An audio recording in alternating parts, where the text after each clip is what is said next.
আচ্ছা, আপনাদেরকে আমরা হচ্ছে আজকে বলছিলাম পোর্টফোলিও করবো আর কি। পোর্টফোলিও আগে আপনাদেরকে বলি, পোর্টফোলিও কি বলেন, পোর্টফোলিও কি আপনারা কি জানেন কেউ?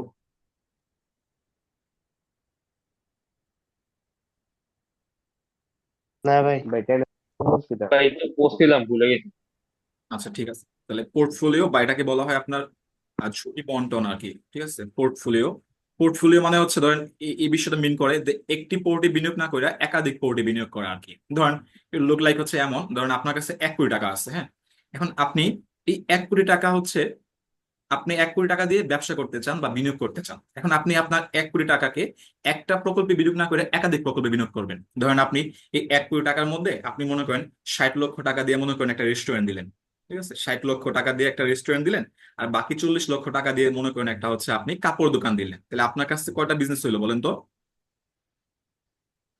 দুইটা। দুইটা। তাহলে আপনি দুইটা প্রকল্পে বিনিয়োগ করলেন, তাহলে যদি একটাতে মনে করেন লস হয় আবার আরেকটাতে লাভ হয়, তাহলে আপনার কি হচ্ছে দিন শেষে লাভ, লসের পরিমাণ কমে যাচ্ছে। বা দুইটা যে কোনো একটাতে লাভ হলে আপনার লাভ হইতেছে আর কি। দেখা গেছে এমন হইতে পারে যে এটাতে লাভ, প্রচুর লাভ হয়েছে, এটাতে লস হয়েছে, সমস্যা নাই। তাহলে একটা প্রকল্পে প্রচুর লাভ হইলে আরেকটা যদি লস হয় তাহলে সমস্যা নাই। আপনার হচ্ছে কি দুইটা মিলে আপনার লাভ হইতেছে আর কি। তাহলে পোর্টফোলিওর মূল উদ্দেশ্য হচ্ছে আপনার ঝুঁকি কমানো আর কি। কারণ আমি যদি দুইটা প্রকল্পে বিনিয়োগ করি তাহলে আমার ঝুঁকি কমে যাবে। ঠিক আছে, তারপরে হচ্ছে আপনার ঝুঁকি কমে যাবে। এবং কি হবে, এটা কি আরেকটা উদ্দেশ্য হচ্ছে এটা দিয়ে আয়ের হার বাড়ানোর চেষ্টা করা হয় আর কি। যে প্রতিষ্ঠানের সব মিলে যে আয়ের হার থাকে এটা কি কোনোভাবে কি করা যায় কিনা, ইনক্রিজ করা যায় কিনা। এছাড়াও মনে করেন আপনার সমস্ত টাকা যদি আপনি একটা প্রকল্পে বিনিয়োগ করে দেন, এটা হচ্ছে খুবই ঝুঁকিপূর্ণ আর কি। আপনাদেরকে একটা উদাহরণ বলি, বাস্তব উদাহরণ আর কি। আমাদের ওই যে আপনার পাওয়ার হাউস রোড আর কি, একটা হচ্ছে রেস্টুরেন্ট ছিল আর কি। রেস্টুরেন্টের নাম মনে হয় হচ্ছে আপনার মহাজনের কি জানি ছিল নাম, মহাজনের নাও বা মহাজনের কি টাইপের একটা ছিল আর কি। তো মহাজনের টাইপ। কলেজ পাড়ায় একটা বিষয় নিচ্ছে। হ্যাঁ, সেটা কলেজ পাড়ায় একটা নতুন হচ্ছে বিকে বেকারির সামনে। না, এটা না, এটা না, ওই যে ফাস্টফুডের। আফরোজ রোডে একটা রেস্টুরেন্ট ছিল আর কি, এটার নাম ছিল আপনার এরকম মহাজনের হাড়ি বা এরকম টাইপের কিছু ছিল আর কি। তো ওই রেস্টুরেন্টটা হচ্ছে প্রথম দিকে প্রচুর চলতো, বুঝতে পারছেন। এমন হইতো যে কাস্টমার দোকানের সামনে দাঁড়িয়ে রয়েছে সিরিয়াল দিয়ে আর কি। তো দেখা গেছে পরে আপনার 1 মাস বা 2 মাস যাওয়ার পরে এই রেস্টুরেন্ট আর কেউ যায় না। মনে করেন খাবারে কতগুলো নেগেটিভ রিভিউ আসছে, নেগেটিভ রিভিউ আসার পরে সবাই তো টাকা পয়সা খরচ করে খাইতে যায়। তো ওই রেস্টুরেন্ট আর কেউ খাইতেই যায় না। তো খাইতে না যাওয়ার ফলে কি হইলো, ওই রেস্টুরেন্টটা দেখা গেছে এক সময় এখন এখন এখন বন্ধই হয়ে গেছে আর কি। দেখা গেছে 5-6 মাস 7 মাস কন্টিনিউ করছে আর কি। তখন এরকম আর কি বিষয়টা, যখন আপনি আসলে একটা প্রকল্পে বিনিয়োগ করবেন তখন এটা আসলে ঝুঁকিপূর্ণ। এমন হইতে পারে এখানে লাভ হইছে বা এখানে আপনার কি হইব, লস হবে আর কি। তাহলে এই যে একটাতে হইলে লাভ হবে নাহলে লস হবে আর কি। কিন্তু আপনি যখন দুইটা প্রকল্পে বিনিয়োগ করবেন তখন আপনার কি হবে, এই যে যদি একটাতে লাভ হয় আর একটাতে লস হয়, আপনি কিন্তু আপনার বিজনেসটাকে কন্টিনিউ করতে পারবেন। ধরেন আপনার কলেজের সামনে স্বপ্ন দেখছেন না, স্বপ্ন সুপার শপ। হুম জি হুম ভাই। জি। জি ভাই। স্বপ্ন, এই স্বপ্ন সুপার শপের মালিক কে বলেন, মানে এটা মাদার কোম্পানি কে? ভাই স্বপ্ন হচ্ছে আপনার এসিআই কোম্পানি, বুঝতে পারছেন কোন কোম্পানির? এসিআই। এসিআই কোম্পানির, হ্যাঁ। আপনারা কিন্তু অনেকে দেখছেন, যেমন এসিআই আটা, এসিআই লবণ, এসিআই কিন্তু অনেক প্রোডাক্ট আছে আর, ঠিক আছে। স্বপ্ন কিন্তু জি জি। আপনার ওয়ান কাইন্ড অফ একটা লস প্রজেক্ট। স্বপ্ন থেকে যে আপনার এসিআই লাভ করতে পারতেছে এমন না, স্বপ্ন থেকে ওদের প্রতি বছর মোটামুটি লসই হইতেছে। তারপর কেন স্বপ্নকে এরা চালা যেতেছে যে ঠিক আছে 5 বছর 6 বছর 7 বছর লসও এক সময় তো লাভ হবে। এবং ওদের কি আছে, যেহেতু আরো অনেকগুলো প্রজেক্ট আছে, ধরুন আরো অনেক, আরো এরকম 15-20টা প্রকল্প আছে, ওই 15-20টা প্রকল্প থেকে লাভ হইতেছে। এখন এটা যদি লস হয় তাও সমস্যা নাই, কারণ ওইগুলোতে কি হইতেছে আপনার বলেন তো? লাভ হইতেছে। লাভ হইতেছে। লাভ হইতেছে। তাহলে এই যে তার ঝুঁকিটা সে কি করলো, একাধিক পোর্টের মধ্যে বিনিয়োগ আপনার বন্টন করে দিল। এই যে বিষয়টা, এটা কি বলা হচ্ছে মূলত পোর্টফোলিও আর কি। ক্লিয়ার? জি ভাই। তাহলে এই জি ভাই। পোর্টফোলিওটা কি হবে, যখন একজন বিনিয়োগকারী কি করে তার বিনিয়োগকে একাধিক পোর্টের মধ্যে আপনার বন্টন করে ঝুঁকি হ্রাস করার চেষ্টা করে এবং মুনাফা বৃদ্ধি করার চেষ্টা করে, তখন এটাকে বলা হবে আপনার পোর্টফোলিও আর কি। বুঝতে পারছেন?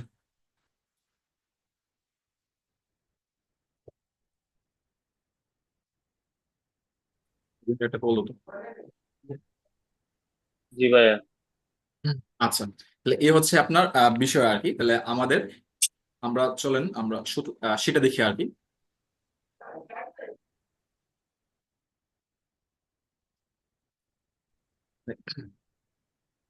ওকে, তাহলে আমাদের ওদের নাম হচ্ছে ঝুঁকি ও হচ্ছে মুনাফার হার আর কি। আমরা হচ্ছে আগের ক্লাসে হচ্ছে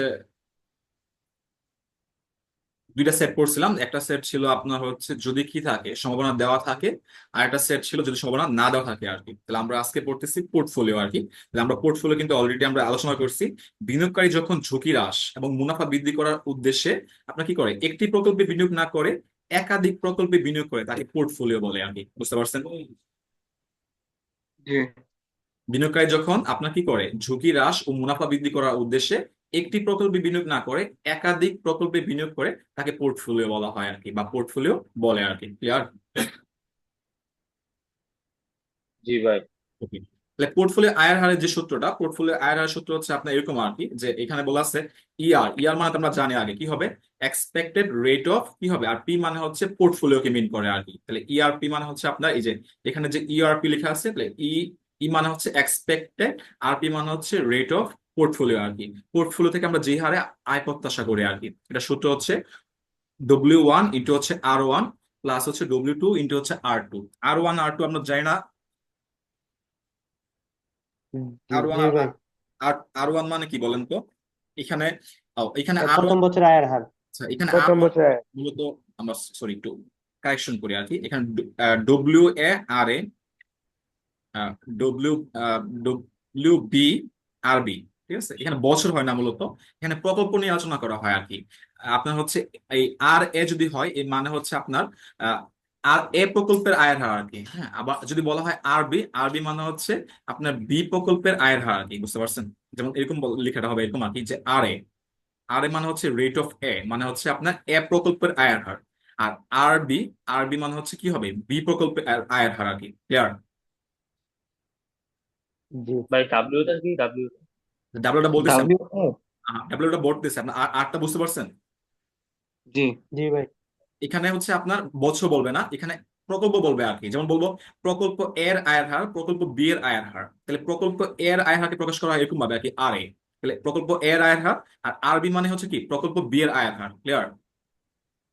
জি ওকে। মানে কি প্রকল্প এ এবং বি দুটার কি একটা একটা করে আয়ের হার দেওয়া থাকবে না কি? আয়ের হার দেওয়া থাকবে আর কি, গড় আয়ের হার বা প্রত্যাশিত আয়ের হার যেটা আমরা বের করতাম আগে, এটা এখানে আপনার হচ্ছে মেনশন করে দিয়ে দিবে আর কি, যে এ প্রকল্পের প্রত্যাশিত আয়ের হার বা গড় আয়ের হার এত পার্সেন্ট, মানে 15% বললো। আবার বললো বি প্রকল্পের আয়ের হার বা বি প্রকল্পের প্রত্যাশিত আয়ের হার হচ্ছে আপনার 17%। তাহলে এই যে আমরা আগে বের করতাম না যে গড় আয়ের হার, এখানে এই অঙ্কগুলোতে কি করবে আপনার আয়ের হার দেওয়া থাকবে আর কি সরাসরি। জি বুঝতে পারছি। ক্লিয়ার? ভাই আবার একটু কম তো এটা। আচ্ছা আবার একটু বলতেছি, আপনার এটা বুঝতে পারছেন কিনা দেখেন, যে আর এ মানে কি বুঝছি ভাইয়া? আর এ প্রকল্পের আয়ের হার, ওকে। আর আরবি মানে কি বলেন তো? বি বি প্রকল্পের, বি প্রকল্পের আয়ের প্রকল্পের আয় হ্যাঁ। এটা বুঝতে পারছেন? জি ভাই। জি বাকিটা ভাই পরে বুঝাবো না আপনার অঙ্ক করার সময়। আচ্ছা তারপর হচ্ছে এখানে হবে WA আর এখানে হবে WB আর কি। এই ডব্লিউ মানে হচ্ছে ওয়েট বা ভর, ওয়েট বা ভর আর কি। এখন ওয়েট বলতে আসলে কি বোঝায়, ধরেন আমার কাছে 100 কোটি টাকা আছে, বা ধরেন আমি একটু আগে বলছিলাম যে আমরা 1 কোটি টাকা বিনিয়োগ করতে চাই। তাহলে 1 কোটি টাকা বা আপনার যে মোট টাকাটা, এই টাকাটাকে বলা হচ্ছে আপনার 100% বা হচ্ছে এক। ঠিক আছে? ধরেন 100% বা হচ্ছে এক। এখন আপনি ধরেন এই 1 কোটি টাকাকে দুইটা প্রকল্পে বিনিয়োগ করবেন। একটা প্রকল্প আমরা বলছিলাম ওই সময়, যে আপনি একটা রেস্টুরেন্ট দিতে চান, আর একটা হচ্ছে কাপড় দোকান দিতে চান। তাহলে ধরেন আপনি রেস্টুরেন্টে 60 লাখ টাকা বিনিয়োগ করছেন, হ্যাঁ, আবার কাপড় দোকানে 40 লাখ টাকা বিনিয়োগ করছেন। এখন এই যে রেস্টুরেন্টে বিনিয়োগের পরিমাণ কত পার্সেন্ট বলেন তো? 60% না? জি জি ভাই। আপনার 1 কোটি টাকার মধ্যে যদি আপনি 60 লাখ টাকা বিনিয়োগ করেন, ঠিক আছে, তাহলে আপনি এই রেস্টুরেন্টে কত পার্সেন্ট বিনিয়োগ করছেন? 60%। জি ভাই। জি আবার যদি আপনি কি করেন, আপনি হচ্ছে কাপড় দোকানে 40 লাখ টাকা বিনিয়োগ করেন, মানে আপনি 100%-এর কি করছেন, আপনি 40% হচ্ছে কাপড় দোকানে বিনিয়োগ করছেন আর কি। তাহলে আপনার একটা প্রকল্পে আপনি কি পরিমাণ বিনিয়োগ করছেন ওইটাকে মূলত বলা হয় ভরা আর কি। ধরেন হচ্ছে আমার কাছে ধরেন এই সবটা টাকা আছে, ধরেন এটা 1 কোটি টাকা। এখন আমি মনে করেন 70% বিনিয়োগ করলাম হচ্ছে কাপড় রেস্টুরেন্টে, এখন 30% বিনিয়োগ করলাম ধরেন কাপড় দোকানে। তাহলে আমার এই যে রেস্টুরেন্টের ভর কত পার্সেন্ট? 70%। আর কাপড় দোকানের ভর কত পার্সেন্ট? 30% আর কি। তাহলে এই যে রেস্টুরেন্টের ছিল আমার প্রথম প্রকল্প, তাহলে ডব্লিউ এর মান কত হবে? 70%। আবার কাপড় দোকান ছিল আমার দ্বিতীয় প্রকল্প, তাহলে ডব্লিউ বি এর মান হবে 30%। জি ভাই। জি ভাই বুঝতে পারছি। বুঝতে পারছেন? ওয়েট মানে হচ্ছে ভর আর কি। ধরেন আপনি আপনার কোন প্রকল্পে কত পার্সেন্ট টাকা, আপনার মোট টাকার কত পার্সেন্ট আপনি কোন প্রকল্পে বিনিয়োগ করছেন ওইটা মিন করে আর কি। এখন ধরেন কোনো কোশ্চেনে আপনাকে বলা নাই, ধরেন বলছে যে আপনি দুইটা প্রকল্পে বিনিয়োগ করছেন কিন্তু কোনটাতে কত পার্সেন্ট বিনিয়োগ করছে বলে নাই, তখন আপনি কি করবেন? কত বড়টা নিয়ে অ্যামাউন্ট তখন ভাই 50-50 ধরে নেবো। হ্যাঁ, গুড। তাহলে আপনার আমার টাকার পরিমাণ কত বলেন তো? 100%। তখন আপনি ধরবেন যে এ প্রকল্পে আপনি বিনিয়োগ করছেন 50%, আর বি প্রকল্পে বিনিয়োগ করছেন কত পার্সেন্ট? 50%। ঠিক আছে? তাহলে আর যদি কোথাও বলে দেয় যে আপনি এ প্রকল্পে বিনিয়োগ করছেন 60%, আবার বি প্রকল্পে বিনিয়োগ করছেন 40%, আচ্ছা, তাহলে বি প্রকল্পে বিনিয়োগ করছেন 40%, এরকম আর কি বিষয়টা। তাহলে আপনার এই ডব্লিউ এর মান হবে 60, মানে 0.60, আর W2 এর মান হবে, আর WB এর মান হবে হচ্ছে 0.40 আর কি। বুঝতে পারছি ভাই। ক্লিয়ার? আর যদি ক্লিয়ার। কোনো কোশ্চেন যদি বলে না দেয় যে আপনার কত পার্সেন্ট বিনিয়োগ করা হয়েছে, তখন আপনার কি হবে? আপনি 50-50 ধরে ফেলবেন আর কি, যে আপনি এতে বিনিয়োগ করছেন 50% আর বিতে বিনিয়োগ করছেন 50% আর কি। ক্লিয়ার? জি ভাই। হ্যাঁ ক্লিয়ার। জি ভাই। আচ্ছা, তারপরে হচ্ছে পোর্টফোলিও আদর্শ বিচ্যুতি। আদর্শ বিচ্যুতি মানে কি বলেন তো? পরিমিত ব্যবধান যেটা আমরা বলি, বা এটাকে কি বলি আমরা? ঝুঁকির পরিমাণ বলি আর কি। তাহলে পোর্টফোলিও ঝুঁকির পরিমাণ বের করার সূত্র হচ্ছে আপনার এটা আর কি, যে পোর্টফোলিওতে কতটুকু ঝুঁকি আছে। তাহলে ঝুঁকিকে আমরা কি দ্বারা প্রকাশ করি বলেন তো? সিগমা দিয়ে না? জি হুম। ভাই। এটা কিন্তু সিক্স জি না, ভাই। সিগমা। ওয়ার্ড লেখার সময় এভাবে লিখছে আর কি। তাহলে এই সিগমা পি জি মানে ভাই, কি? এটা টাইপিং এর সময় এভাবে লেখছে আর আচ্ছা, কি। ঠিক আছে। সিগমা পি মানে কি বোঝায় বলেন তো? পোর্টফোলিও ঝুঁকি। বুঝতে পারছেন? জি ভাই। ওকে, তাহলে এখানে সূত্রটা হবে road wait a square. Wait a square, wait a তো বুঝতে পারছেন নাকি? হুম। জি ভাই। জি ভাই। এটাই মানে একটু আগে বললাম যে আমরা এ প্রকল্পে কত পার্সেন্ট বিনিয়োগ করছি আর কি। তাহলে এটার উপর স্কোয়ার দিতে হবে। তারপরে হচ্ছে আপনার সিগমা এ স্কোয়ার, মানে এ এ প্রকল্পের ঝুঁকির আপনাকে কি করতে হবে? উপর স্কোয়ার দিতে হবে আর কি। জি। ওকে, এখন এখানে একটা কোশ্চেন থাকতে পারে যে ভাই আমরা তো ঝুঁকি বের করতেছি। কারণ বিষয়টা হচ্ছে এমন না, বিষয়টা হচ্ছে আপনার ধরেন আপনাকে এই প্রশ্নগুলোতে যেরকম দেওয়া থাকবে, কোশ্চেন গুলাতে আপনাকে বলে দিবে আর কি যে এ এবং বি প্রকল্পের আয়ের হার হচ্ছে আপনার ধরেন 15% আর 17% বললো। আবার এ প্রকল্পের ঝুঁকির পরিমাণ হচ্ছে 10%, বি প্রকল্পের ঝুঁকির পরিমাণ হচ্ছে 12%। এখন আপনাকে কোশ্চেন হচ্ছে দুটার ঝুঁকি কত পার্সেন্ট, মানে সমন্বয় করলে কত পার্সেন্ট হবে ঝুঁকি আর কি, এটা বের করতে হয় আর কি। তাহলে আপনার কাছে কি আছে? অলরেডি এ প্রকল্পের ঝুঁকি পরিমাণ আছে।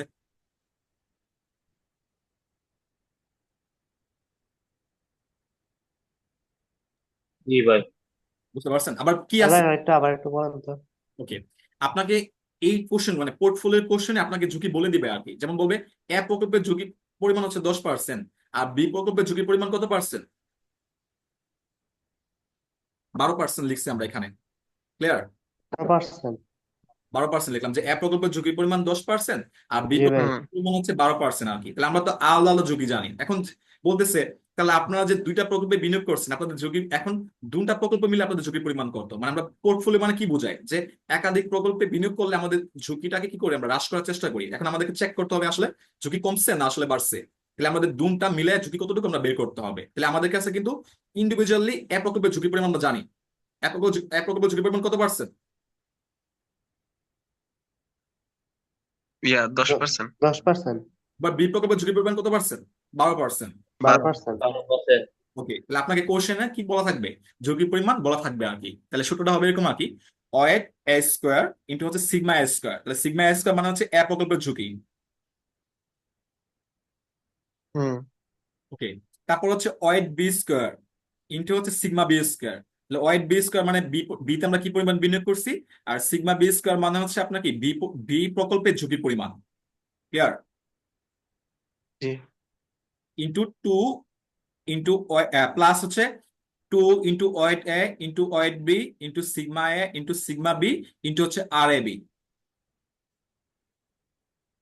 এতটুকু এতটুকু বুঝতে পারছেন নাকি? এটা হচ্ছে জি সূত্র। ভাই। 2 into weight A into weight B into sigma এখানে সবগুলো মান বুঝতে পারছেন?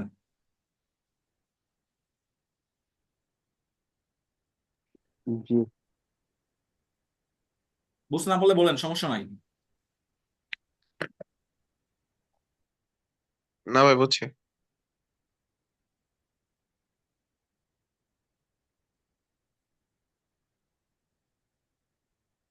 Okay, তাহলে আমাদের নতুন মান হচ্ছে আরএবি আর কি। আরএবি মানে হচ্ছে আপনার মিন করে আপনার হচ্ছে সহসম্বন্ধ আর কি, বা হচ্ছে আপনার রিলেশন অফ এবি বলা হয় এটাকে, বা এটাকে বলা হয় আপনার হচ্ছে কোরিলেশন কোএফিসিয়েন্ট আর কি। ঠিক আছে, আরএবি।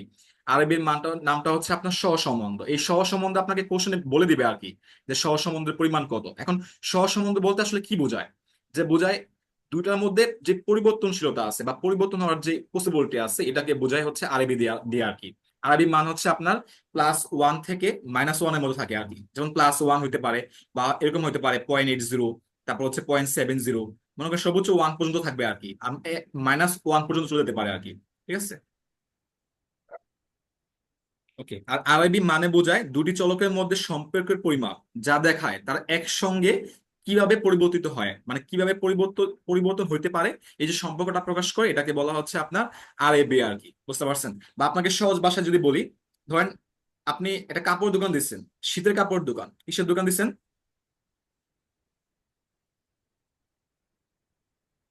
শীতের কাপড়ের দোকান। বুঝতে শীতের পারছেন? কাপড়। হুম। হ্যালো। জি। জি ভাই। আচ্ছা। আর মনে করেন শীতের কাপড় দোকান দিচ্ছেন, এখন আরেকটা জি দোকান, ভাই, হ্যাঁ ভাই। বুঝতেছি। জি ভাই, জি বুঝছি। আপনি আরেকটা দোকান দিচ্ছেন আইসক্রিমের দোকান। ঠিক আছে, আরেকটা কিছু দোকান দিচ্ছেন আইসক্রিমের দোকান। এখন বলেন তো, আপনি যে দুইটা দোকানে হুম। বিনিয়োগ করছেন, মানে শীতের কাপড় দোকান দিচ্ছেন আর আইসক্রিমের দোকান দিচ্ছেন, এখন যে গরমকাল চলে আসছে, আইসক্রিম। এখন কি শীতের কাপড় চলবে? না। না। তাহলে না ভাই। এতে কি হবে বলেন তো? লস হবে না?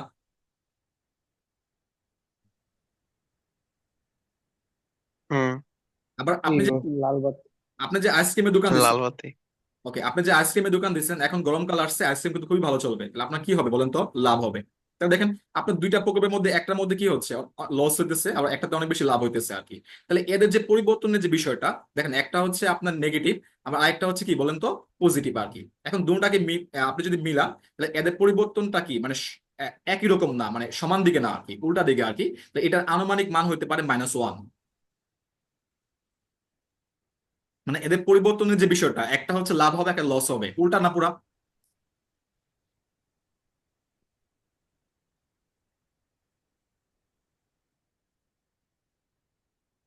জি। মানে একটাতে হচ্ছে শীতের কাপড় দোকানে আপনার লস হচ্ছে, আইসক্রিমে আপনার লাভ হচ্ছে, তাহলে একটাতে লাভ হইতেছে আবার একটাতে লস হইতেছে, তাহলে এদের যে